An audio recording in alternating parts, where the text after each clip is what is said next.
जब गईनी हम गावना झारझुर के सखी हम कोइनी बिछावना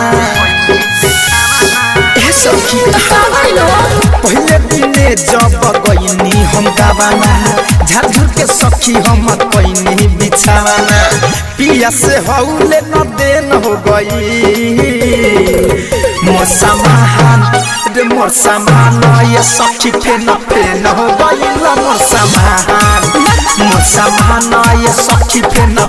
हो गई मोर सामान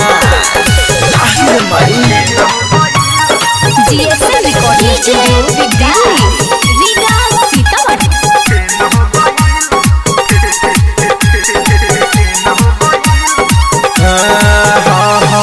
तो हम फूल साए साए हो अच्छा भीतर जब लागल जाए हो अरे माई तो हम फूल साए साए हो भीतर जब लागल जाए हो दिलवा हमारे तो बेचैन हो गई मोर सामान ये सखी फेन हो गई मोर सामान ये सखी फेन हो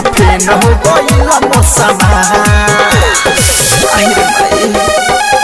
music by Saurabh Govil DJ Vikas Riga Sitamarhi.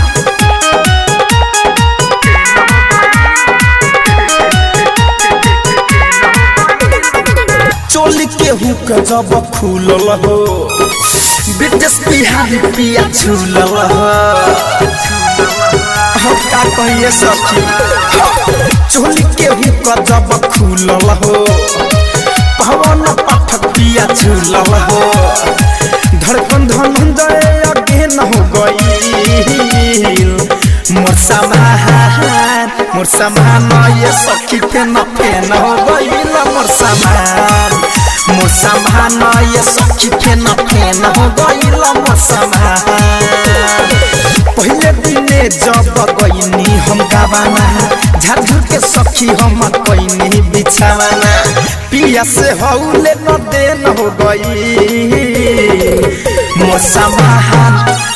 सामान ये सखी फेन हो गई मोर सामान ये सखी फेन